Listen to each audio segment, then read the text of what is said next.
Hey, mompreneur, are you running on coffee, passion, and maybe a little chaos? I'm Sandra, founder of Encounter Your Potential, and I know your life is a masterpiece of messy moments and massive goals. This is Power Your Mompreneur Potential. We sit down with CEOs, founders, and fellow moms to steal their best secrets for boosting productivity, conquering mom guilt, and keeping your fire alive in both business and family. Stop surviving and start thriving. Let's get into it. Hello, beautiful mommies and friends. We are back for another conversation with another mompreneur, I think it's safe to say at this point, girlfriend. If not, I'm claiming it. So throwing that out into the universe.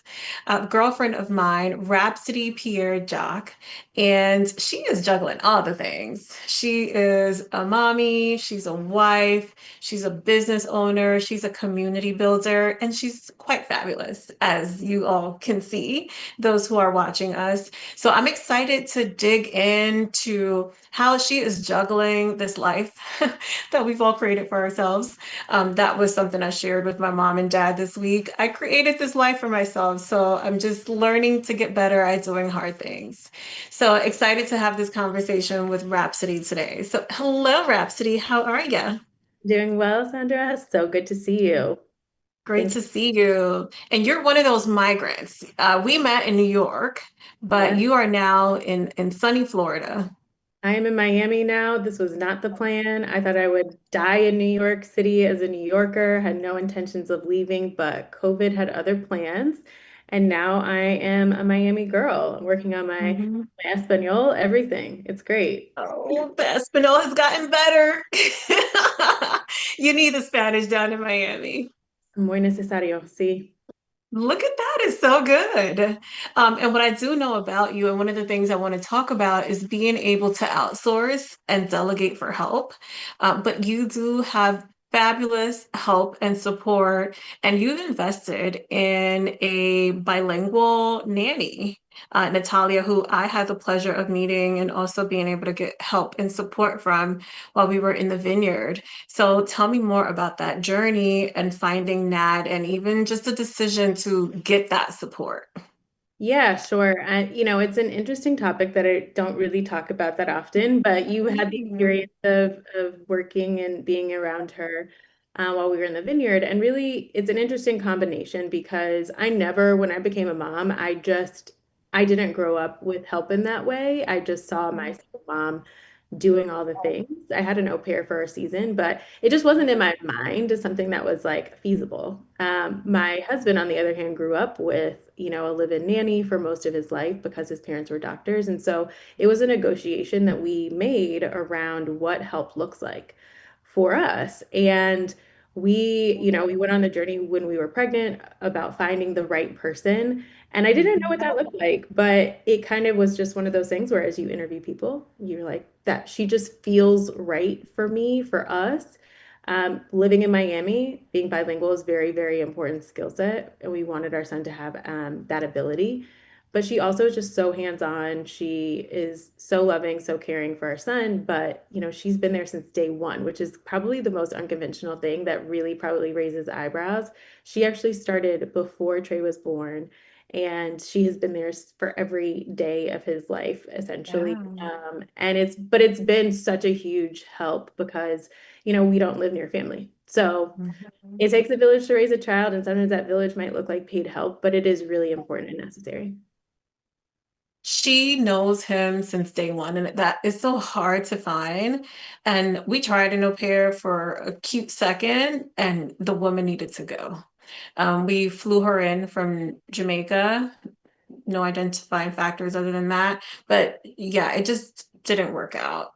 So maybe our interview process was not as thorough as yours, but to bring someone into your home, into your intimate space, around your partner, also being around you during still a vulnerable time period, it's so much. And it's things that like you don't know until you're in it. It's so true. It was such a vulnerable time to be essentially, the relationship that we have, you have with help in any capacity is that I've Mhm. learned a lot about management through this process, but it's like Mhm. a different type of management, right? Because Right. they're up in your space. They are seeing you at one of the most vulnerable, broken times. She's seeing parts of me that, I would have preferred not to, but it's just Mhm. the times, and that process through time of like really investing and having the right person there and going through that due diligence and maybe even investing a little bit more than you might think is okay has enabled sustainability, right? Like she's been with us over a year and a half now. She's very much part of our family. We're helping support her as she kind of thinks about what is life like after her nannying, and she's starting an agency and she's already started it. And so it's just really like about ecosystem building and community building. And when you have somebody so close to you, it's not, it's hard to kind of transition from they're not just an employee, they become part of your Mhm. family. And it's really important to go through the process and invest in that relationship because it can yield dividends. And I think I have to thank my Right. husband for that because Mhm. he's still in contact with some of his nannies, like still goes to visit them. They really do become part of your family, and you Mhm. want to treat them well and with the, love Mhm. and respect that they deserve. So that's been a learning journey. That's not something that has come naturally to me, but I'm really grateful for where we are. Yeah. It's made a huge difference. Oh my God, I can imagine. So we no longer have our nanny, but we did have a nanny for most of the first year after we went through iterations of like not so pleasant scenarios from the au pair. Then the person after that, we tried a nanny who would just come in and leave at the end of the day. We found someone, and I guess because the au pair situation was so bad, I thought this person was great until she wasn't. And then we finally found Maria, who till this day I call a part of our family. If I need Maria, I can call her and she finds a way, makes a way. Yeah, yeah. One thing you talked about is getting used to and getting comfortable with paid help. And one thing that I have struggled with over the years, one, I definitely believe in outsourcing, but being able to still give direction and get the appropriate help. It's not even asking for help because I can get the help, but still being able to, because you mentioned management, project management, but being able to still talk to people in a certain way so that you can get what you need done. And I still struggle with that. Like, telling our cleaning lady like what exactly to clean and like how to tell her because I'm conscious of like not being an asshole. Right. That part. So maybe I'm too conscious of being an asshole. Yeah, yeah. No, it's real. I read this book postpartum early days called The Fifth Trimester, where Mm, it's about kind of like how do you navigate mhm, maternity leave and prepare to get back into work. And she had this whole chapter on like your nanny relationship and like mhm, onboard your nanny. And it totally revitalized my perspective because it's something that we mm, do in our marriage. And I think it's something that you do at work in a corporate environment, which is like mhm, feedback sessions, review meetings, like those sorts of they sound mm, really structured, but I think when people know like, hey, we're gonna have an onboarding period, or here's some of the tasks that I expect you to do, here's instructions on how to do those things, and like let's check in, like let's keep the lines of mhm, communication open on both sides. mhm. We've done that with our nanny. We did a 6-month review with her. Yes. Yeah, so like it's really kind of just I Mhm. talk with this thing where like motherhood is the best form of professional development you could ever have Right. because Yeah. it's just a parallel. Like your family is an organization. It is the foundational organization is where you learn how to relate to people. And the people that you have coming in your home, whether they're paid folks, whether they're family members, like you're constantly managing everyone, especially as a mom, whether it's your in-laws, your parents, they have different expectations. So having that constant like agreed upon like, hey, let's check in, like let's have a conversation. Mhm. What does this look like? How is this going for you? How is my communication style?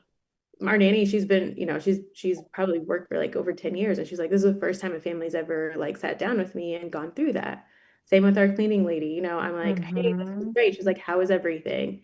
So just like it's being intentional about the communication is like trying to over communicate with folks early. Mhm. And then it kind of creates that trust where they feel like they can come to you and you can come to them when something maybe Yeah. isn't working. But it requires a level of intentionality Mhm. that is Mhm. something you don't normally think about. That I'm Oh, implementing that right away. So speaking of like, one, I keep learning things in these conversations, but there is a parallel. And I constantly remind myself of this in the work that I do as a coach consultant to also practice what I preach. So I know how to coach and guide leaders to be better leaders, but reminding myself to also create space within my own organization and on top of that, in my own household. So I've implemented coaching in my marriage Yes, without same. him always knowing. Right. But I haven't thought about it in terms of the ecosystem. So the child help, the house help. And we have house help. Like the handy team was just here this week helping me to do all the things. I keep a list and then they come in once a month and they take care of all the things. Yeah. But that is so good to have that check-in. Yeah, I mean, it's kind of like Yeah. an onboarding guide for your life, Mhm. where it's like, hey, here's some of the expectations I have, and you have to find the process and the system that works for you. But like, even if it's like, for me, it's just like a note on my phone that we share, like Mhm. whomever, like our nanny will be like, hey, here's some of the key tasks like we need you to do this week. Like, here are priorities, and we'll update them, Mhm. asynchronously, like communicate that way, or whomever or whatever it is, it's Mhm. figuring out a system that you can easily flow communications through, and Mhm. so that people are updated on what your expectations are, because it helps everybody to know like what the expectation is. Right, right, So right. there's no guessing, it helps. Right. You don't have to figure it And out. you didn't meet my Mhm. expectations, but I didn't communicate what they were. So Correct. Hmm. it helps both. Yeah. So, having help present makes a world of a difference. So I called it the cost of doing business. I was used to paying employees for my actual business, running payroll every 2 weeks. And when I became pregnant, so interesting because when I first met my husband, I remember having a conversation about childcare, and he was like, "Oh, so you're gonna have someone else raise your kids?" And he's like very traditional Jamaican. So I was like, "Oh, is he telling me he doesn't believe in having help?"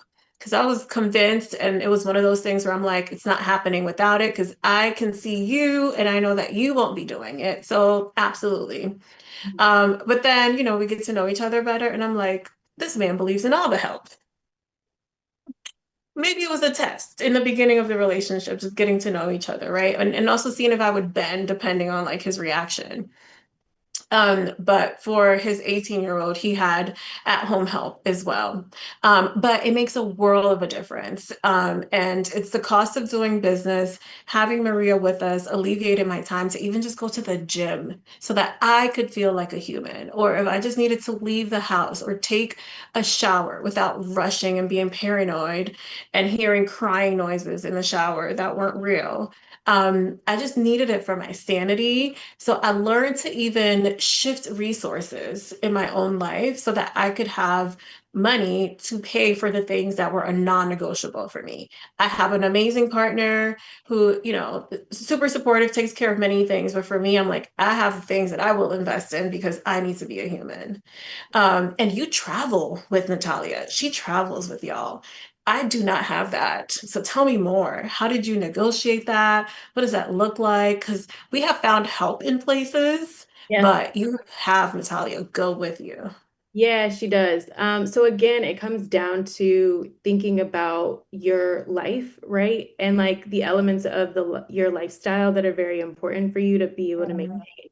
So this was like in our search process, some of the Mhm. criteria that we had, and I'd like tell parents, if you're thinking about getting help, getting a nanny, think about what is important for your life, right? And find somebody who suits that. So for me, for us, we had to talk about it amongst each other, what our expectations around help. My husband wanted to live in. I was like, there's no way in the world a stranger can live in my house. I Mhm. can't do that. It feels very uncomfortable. It feels too invasive. Right. So our negotiation was like, okay, she'll start on day one, which I would have preferred to wait a little longer. I want to get to know my human on my own, but there it was.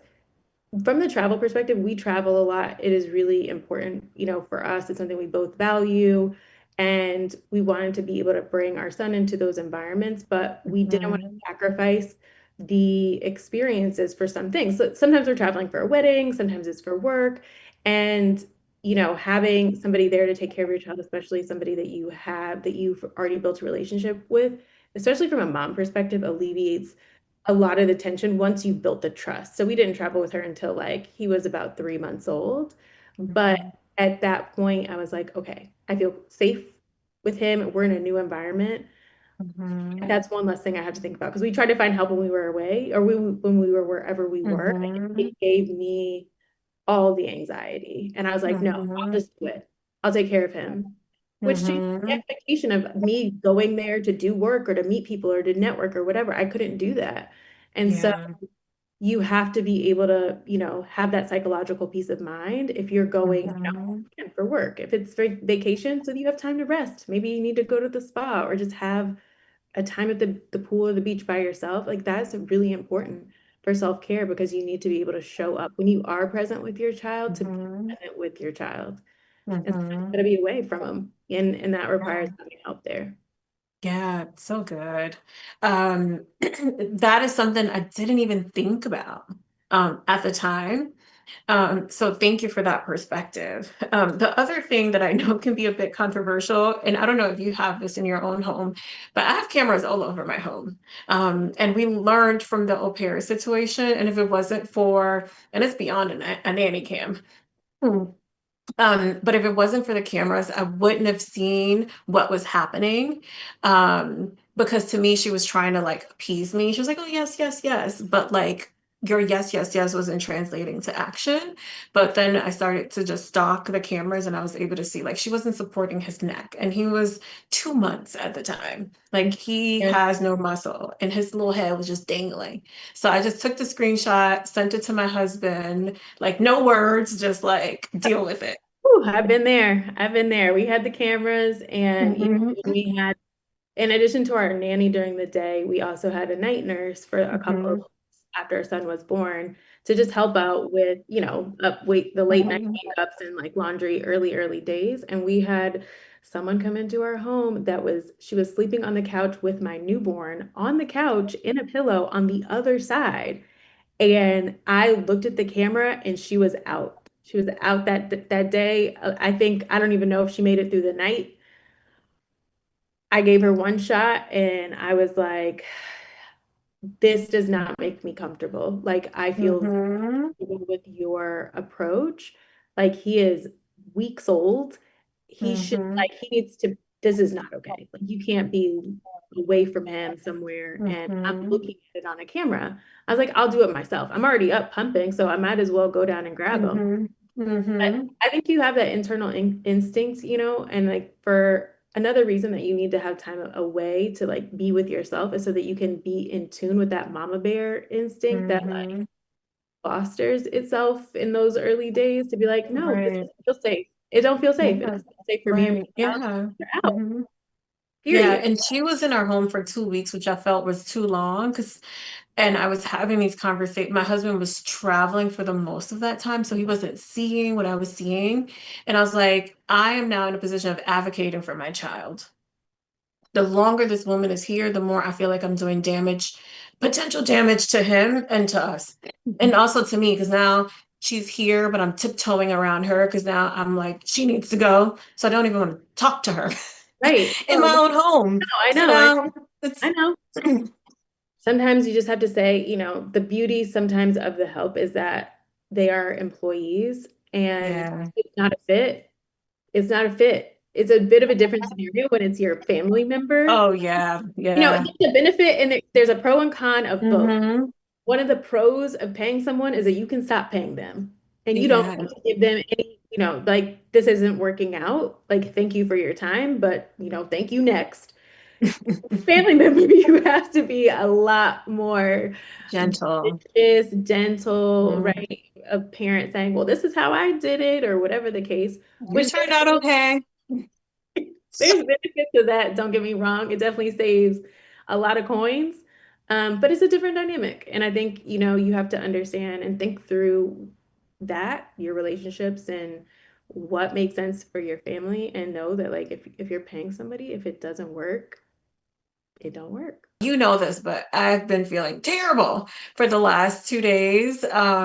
But I was so excited for our conversation. I was like, I'm showing up for me and I'm showing up for us. Thank you. So I was able to like straighten this hair real quick because it was looking a mess.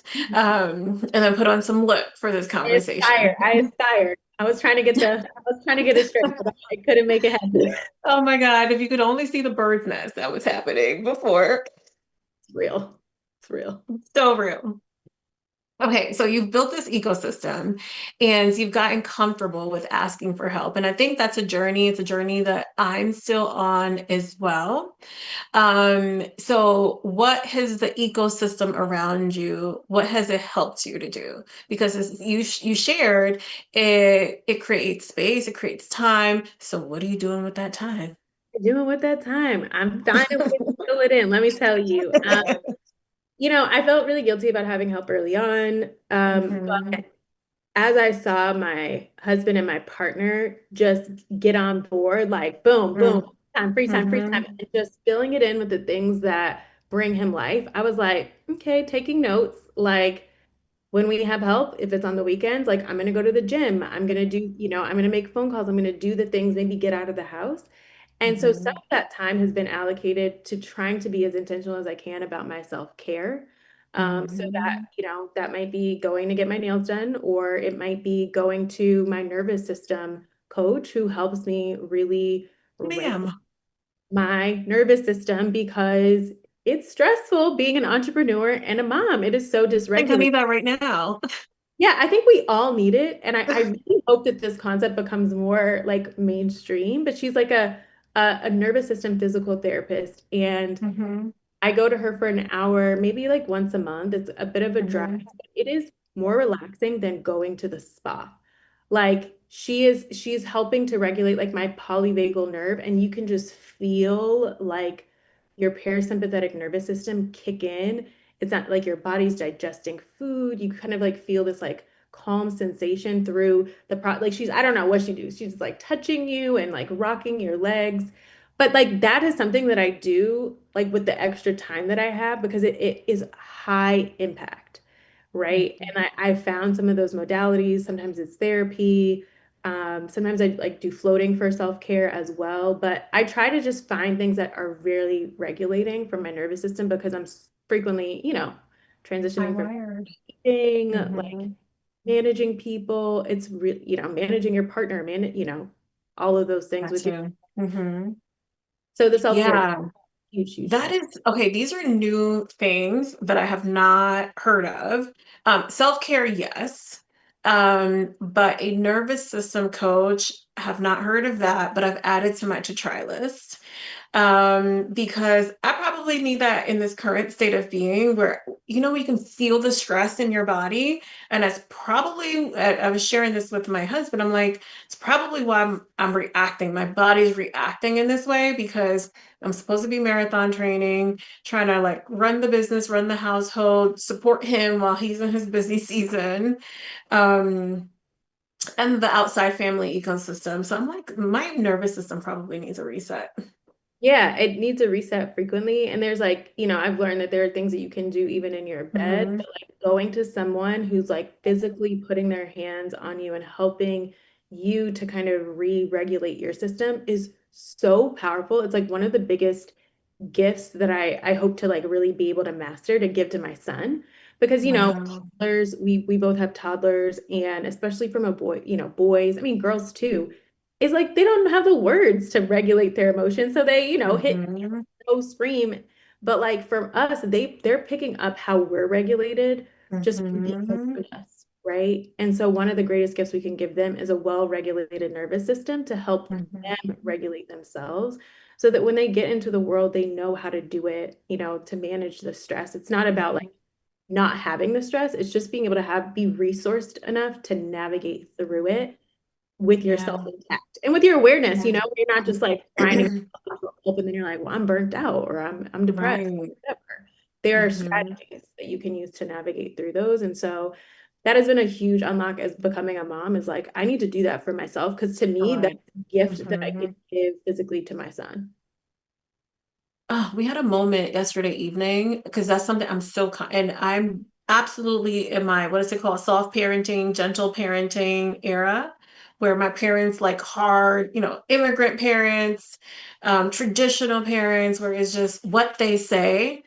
So you take direction versus learn to think all the time, although, they were huge on schooling. But self-regulation or helping your child regulate is something I'm big on. So if he's having a moment, let me not match or meet his moment. Instead, I'm your calm space. So we Yeah. had a moment yesterday where he was like starting to throw stuff. And I was like, okay, let's count. And then he just ran over and gave me a hug. And it was like we were able to come down from it. And I was like, it's working. I've witnessed you do that. So, and like, yeah, kudos to you. I've seen you count and hold hands and do things. And I'm like taking notes because I don't know if the human I have is different or what. But those things, those techniques require you to be resourced enough to do them. Okay, so that's a whole nother conversation because awareness, right? I didn't know about a nervous system coach. I didn't realize I could hire someone to like, just do life with us. So I think awareness of things is just it, right? Um, so because DJ is in a Montessori school, like I observe how they also help to maintain their temperament. And like I've learned tactics from them, like if they're throwing stuff, like especially while eating, like put hands on the table. Yes, So I noticed it at school and then I tried it at home. I was like, well, holy, it works. The one that it's still kind of questionable, there's another one where they're just kind of like, throwing a lot of things, like put your hands behind your back. But I'm like, I have a black side. I don't know about hands behind your back. that's fair. That's fair. That's maybe not a body. But I see him doing it like he just like does to kind of like control some himself, or if after he asks for something, he'll stand there and put his hands behind his back, like waiting for you. So it's like the cutest thing, but these are things that I wouldn't have known, even as like curious and have access to the internet and AI. But unless I would have looked for it, I just wouldn't have known. So that's Yeah. also the blessing of like what kind of, speaking of ecosystem, places you send your kids. Yeah, yeah, school matters so much and being able to practice those things at home helps them, but it's so helpful for you. And then when you have your kid, like when our kids were together, is like I'm like, "Oh, you could do that."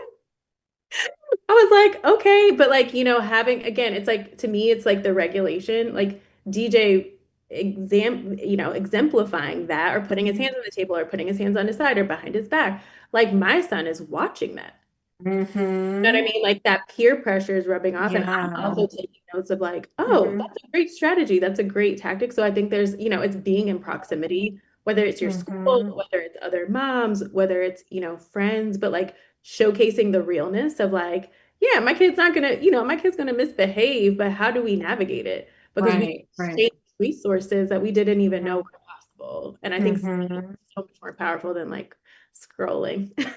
Oh, that too. And I know we're having a full-on mommy conversation and more mommy, less business, but it's the things that allow us to show up as business women. But we did have Francilia Wilkins Rahim on for a previous episode, and she's running a huge agency in New York. She's part of the project management of the redevelopment of JFK. She is working on a multi-million dollar project, building out a manufacturing space in downtown Brooklyn. Huge. So after we recorded our podcast on Friday, I ended up at her house on Saturday, and she also has a toddler. But we were able to talk about like her actual like mommying style. And similar to you, on Saturdays, on the weekends, she finds creative things for them to do. So she's like, yeah, we're always out the house. We're going to every children's museum you can think of. So that motivates me because then the weekend afterwards, we live in farmland in New Jersey. There's so many farms around us. And I discovered the cutest farm just 10 minutes away from us with like all these activities. But I'm just inspired by the way that I see other mothers mothering as well and how we're exposing our little people to the world.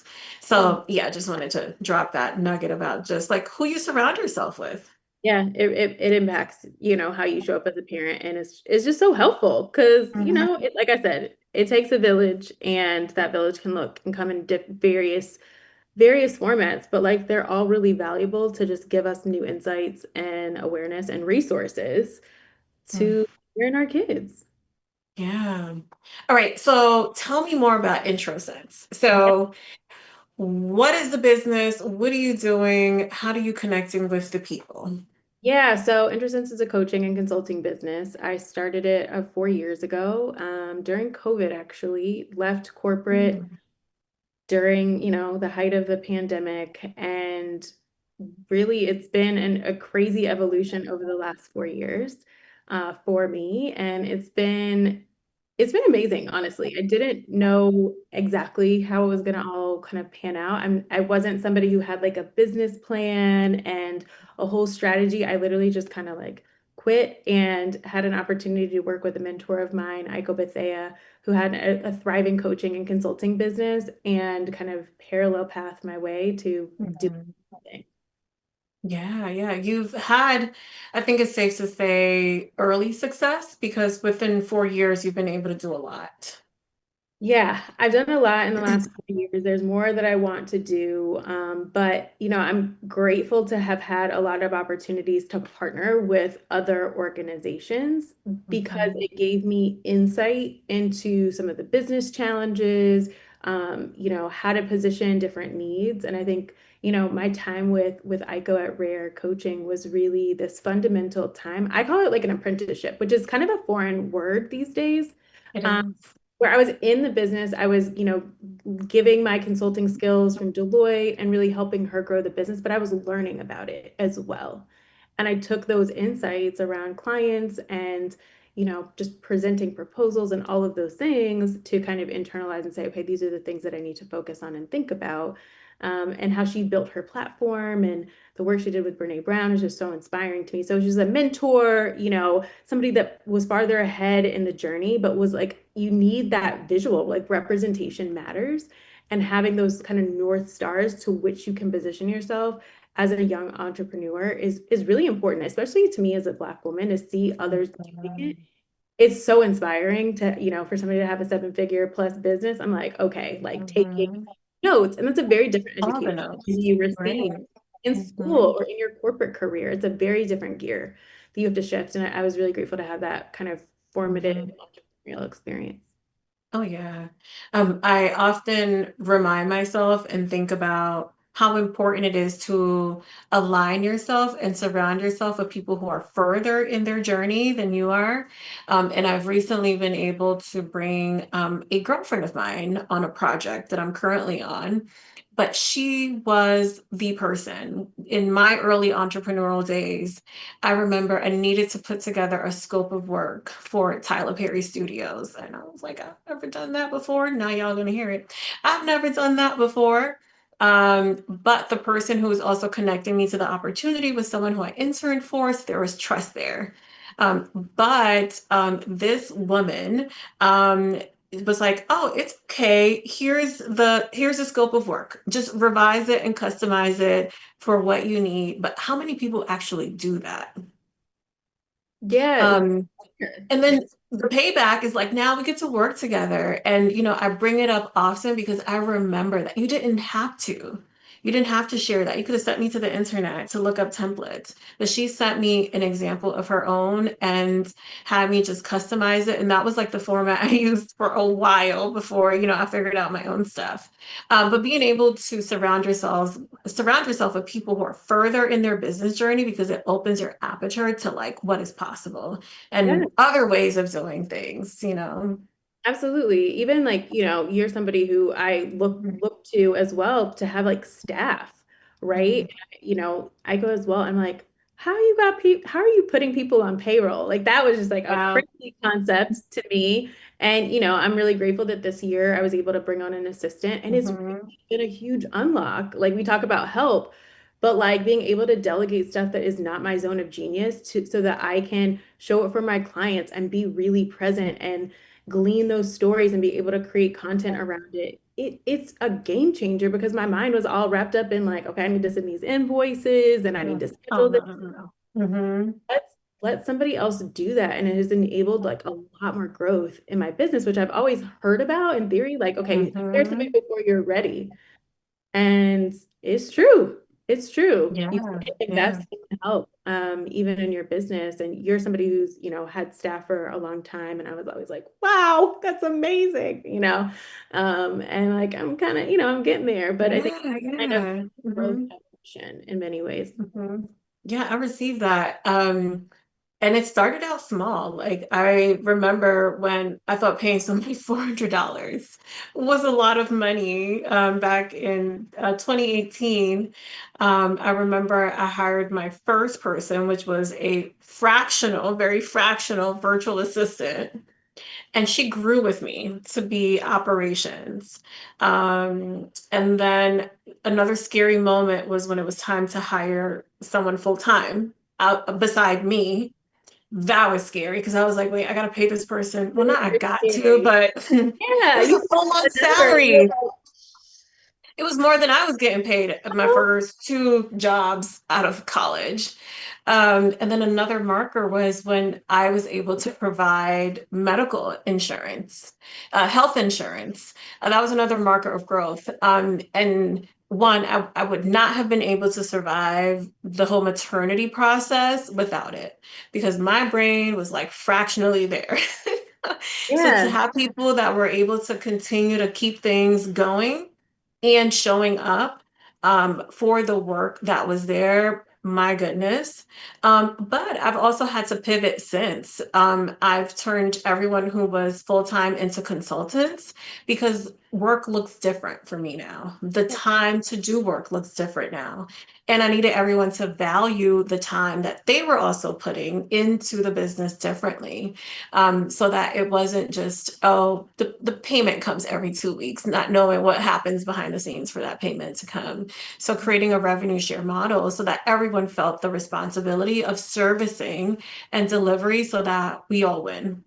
Yeah, I mean, I think that's really beautiful too. And something that I've learned is that this entrepreneurial journey, like you might have a path in mind, but it Mhm, really happens exactly that way. And like, yeah, it's like, there's a lot of different types of businesses and you have to be able to pivot, maybe mhm, services you provide, how you go to market, the way that your staff or organizational structure is set up to navigate changes and shifts. And I think that is a major nuance that I've had to navigate of being like working in my business versus working on the business and kind of having that CEO mindset versus just an employee mindset, right? Of like, okay, I just need to do this work, keep my head down versus, okay, how do I look ahead to what's coming and finding the mhm, support I need going back to the help component. And sometimes mhm. change.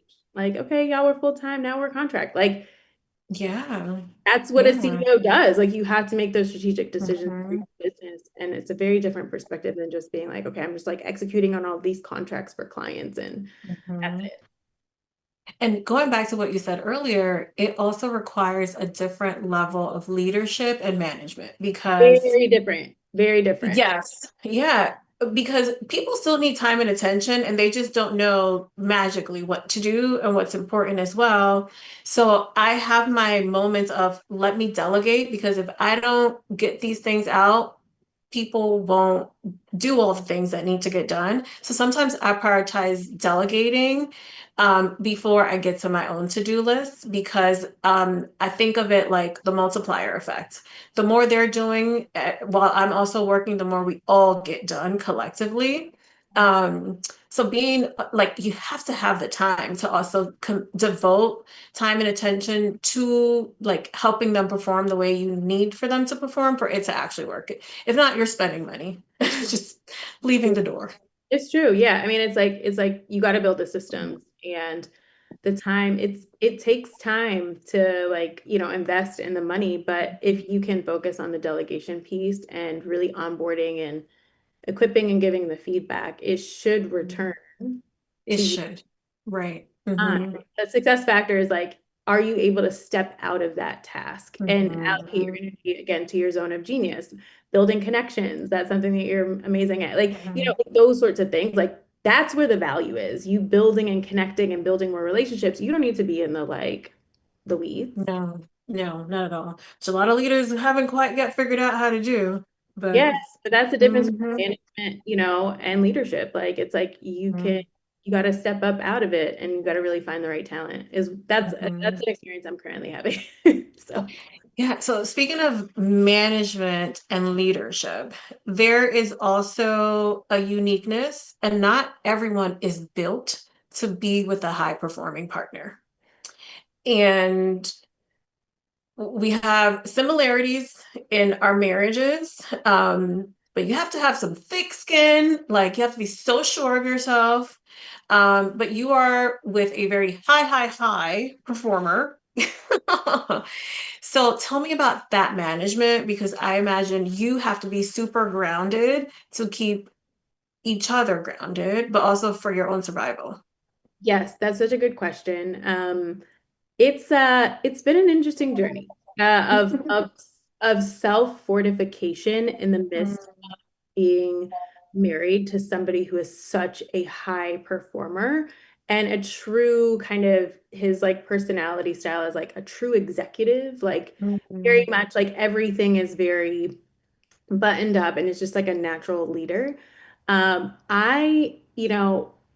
As somebody who, he's in venture capital and invests in businesses, right? And so as an entrepreneur myself, I spent the first like 2 years of my business kind of questioning, like, am I a founder? Like, am I an entrepreneur? Like, I Mhm. really had to like get my sea legs under me on how I saw myself and saying, I'm not necessarily interested in being a venture backable founder. Yeah, But the type of business that I want to have so is good. more of the lifestyle Mhm. variety. There are different types of businesses and there are different flavors of entrepreneurship. And I spent a lot of time Mhm. clarifying for myself how I saw it, right? I think, the phrase of like, what type of business do you want? I personally want a lifestyle business. Like I want a business that I can kind of, it fits into my life because one of the reasons that I became an entrepreneur is so I could be a more present mom. Like I want to be at Mhm. PTA meetings. Like I knew that 4 years ago before I was even, before I had kids, but I needed my business to support the other components of my life that were very valuable to me. That is not how my partner views entrepreneurship. And so, clarifying that for myself was really important. And then navigating how high functioning he is, especially postpartum, was one of the hardest parts of our relationship because roles get real different. You can be Mhm. two independent, high functioning people, blah, blah, blah. A kid comes along and the road divides. And he continued to be very high functioning, even on like limited sleep, doesn't have coffee, took two weeks of paternity leave and just kept crushing it. Probably played more tennis and sports than he did before before he had a kid. And I was like, Right. what is going on? I'm falling apart. Right. My whole life is in Mhm. shambles. And I learned a lot in that period. I had to be honest with where I was, but also said, Mhm. I got to learn how to manage my time a lot differently than I did. Right. I have to tune in Mhm. to help. I got to lean on the help and the support that I have and shift in. I mean, it's a lot. It's a lot navigating somebody Mhm. so such a big personality, but I've been finding my lane. It's been an interesting. Yeah. I think that is important for people to hear. And I first heard the difference when I went through the Goldman Sachs 10K small business program. Because what is very popular out there is you got to grow your business, you got to hire people, you got to have an office, you have to do all these things, but no, you don't. And similar to you, I went into entrepreneurship for freedom and flexibility. Yes, And freedom and it's the freedom and flexibility I'm enjoying today. Dropped my son off at school and came home and took a 2 hour nap. But also, I didn't have meetings on the calendar. But I can show up for all his school things. I'm that mom that shows up. I'm there talking to all the teachers. I sat down and had a 15-minute conversation with the school director after drop off this morning. I pick up and I can play in the yard with him for a little bit. We're not rushing, like from one thing to the next. But you can have a lifestyle business. that fits into your lifestyle, but also that creates a lifestyle. It doesn't all have to be so stressful. And I see people who are running stressful businesses, and I'm like, but that's self-induced. Like this is the life you've created for yourself. Like your stress is created because of your goals, and that's fine. But also you just have to be clear and aware of that because it's not everyone's journey, also. It's not everyone's desire.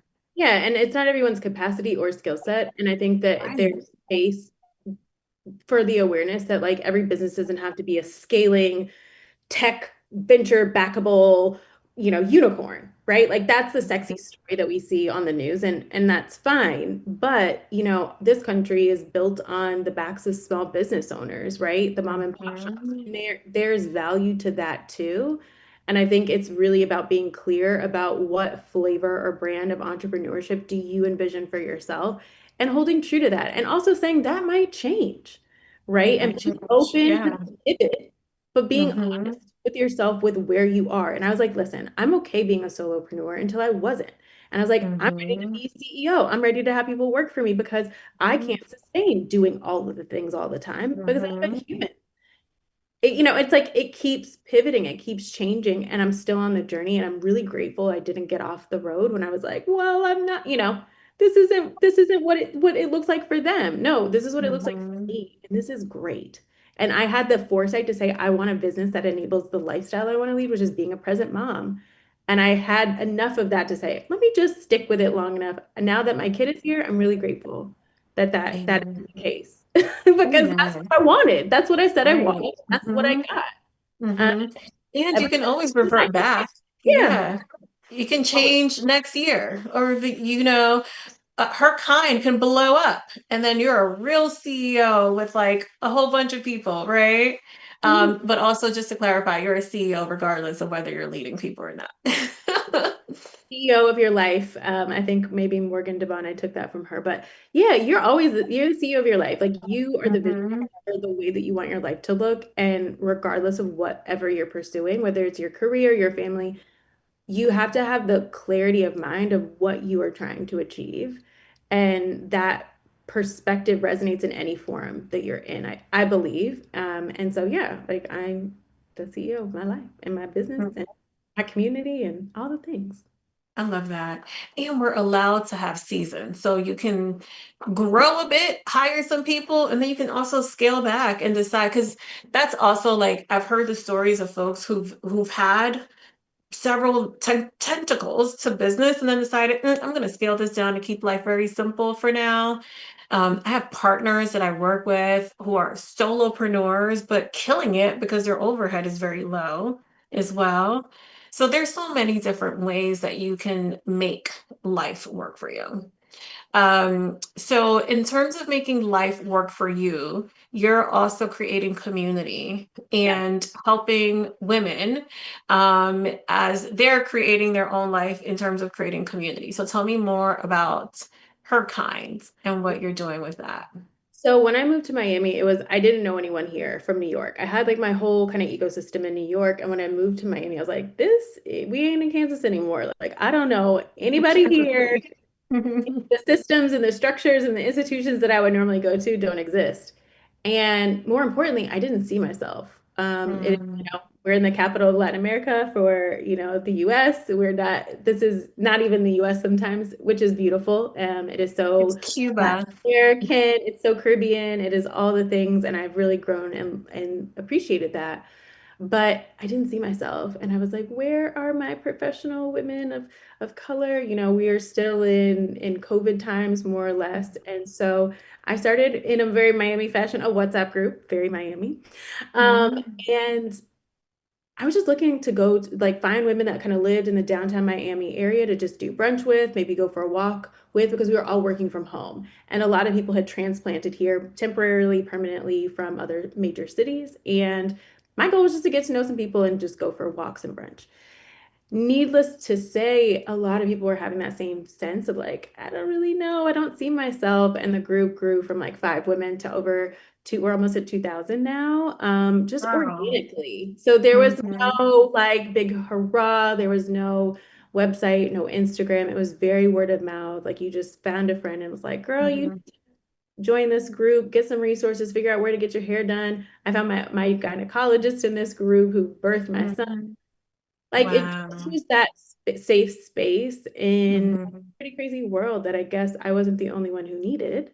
Mhm. And now, about almost 4 years later, we are looking to really build a broader platform for Mhm. you to find authentic in real life connections through really Mhm. elevated experiences and events.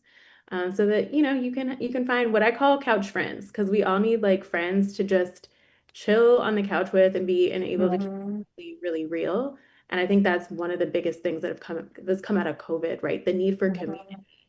because we feel like we're connected to Mhm. people on social, but like we really don't know what's going on in their lives. And like there's Not at nothing all. meaningful than just sitting on the couch with a glass of wine in your sweatpants and be like, girl, what's really going on? What do you What's really really going need? on? Mhm. And being able to do Yeah. dialogue and exchange. And that's really what her kind is about. It's about finding your kind, whoever that is, whatever season of life you're in, and being able to find an authentic friendship that you can Mhm. translate digital environment to a physical environment and really build real connections. I love that. I love that. And obviously, there is a need and a desire for it because the community is growing exponentially. So I'm excited for more to join the community if I Yes, can, although yes, I'm not in yes. Miami. We were trying to, listen, we have all the transplants from New York and we're looking to grow and Mhm. expand because it's everywhere and we're everywhere. We're such a digital nomadic, culture now. Yeah. So it's like Mhm.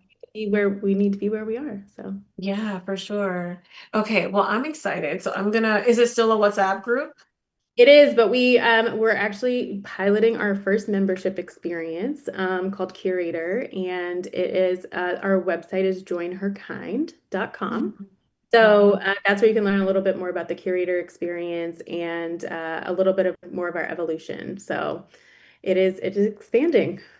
Yeah, okay. So we are definitely going to share that with the folks, in addition to getting a nervous system coach. Yes. So that's Dr. Lauren's information if you need a proxy to find somebody in I'm your area, but we all need it. At least one appointment with a nervous system coach just to like learn how gonna to try it. regulate your system. Because the world we living in Mm. right now, we need to Right. be able to Yeah. relax.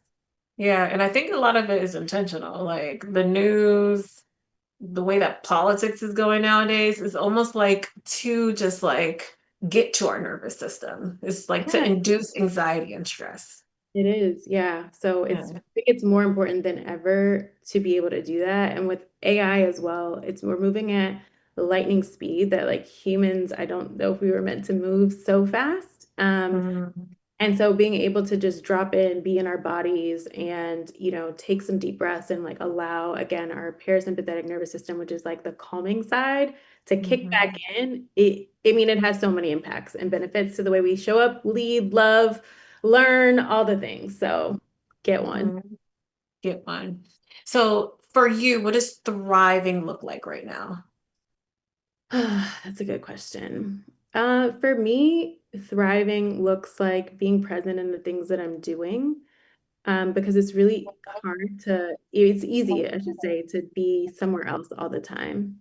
So right now it's like appreciating these moments, the building, the journey, like not so focused on the destination because there's so much beauty like right now.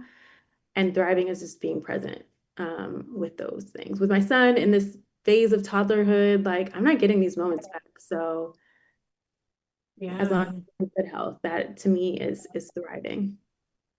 Yeah. So do you think you have discovered, and I know that we're like less than 2 years into this, a mommy superpower? Ooh, a mommy superpower. The thing that I think the superpower is loading for me. I'm not going Yeah, to quite loading. We're yet. activating. My activating superpower um, and this is probably fostered from my coaching, is the ability to listen to my child for who he is. So I read this book, Conscious Parenting, I believe. It was Mhm. books like years ago. And the notion that our kids are born with a blueprint, like their own kind of like map. of who they Mhm. are and where they're going. And our goal is to decode that map with them to help them get to whatever the impact they're meant to have on the world. And so maybe Mhm. I've like seeded that and that is like fostered in me Mhm. that I'm very keen on like trying to listen to my child. What is he interested in? What does he gravitate toward? What skill sets is he showcasing right now? To help him to be able to spot his strengths. I don't know what he's going to be when he grows up, and I don't have aspirations for him, but I hope that I can help him to read the signs of his strengths and of the Mhm. things he doesn't enjoy. Maybe he's good at something, but he doesn't enjoy it to help guide him to whatever the job is that it will exist when he is ready to Mhm. pursue a career, right? Because I think that that's really important, and maybe that comes from a lot of different places for me. But like listening to our kids with like not just our ears, but like our eyes and our senses and all of those things is definitely a mommy superpower that I hope to fully be able to manifest. That's such a good one. And it takes me back even to my own experience. Excuse me. So I reference often my journey into getting into media sales and marketing because I was pre-med neuroscience in college. And I was like, oh, holy camole. Like, first of all, I hate this. I hate chemistry. It's not making sense. And I had a moment with myself. I was a sophomore in college. And what was I naturally just spending my time doing? I was on people.com. I was going to the school store when people still bought magazines and I would pick up In Style and I would pick up oh my God, I'm blanking right now, but the People's Style Watch. So I could see what people wore Yeah, to events. Right now we could just go on, or I actually know. it's on social media. It's on social immediately. You don't have to wait a week later to see what people wore where. Um, and so I was like, well, I love celebrity culture, inspired by celebrity culture. I did a semester off campus and joined a PR firm. And then things just began to take shape from there.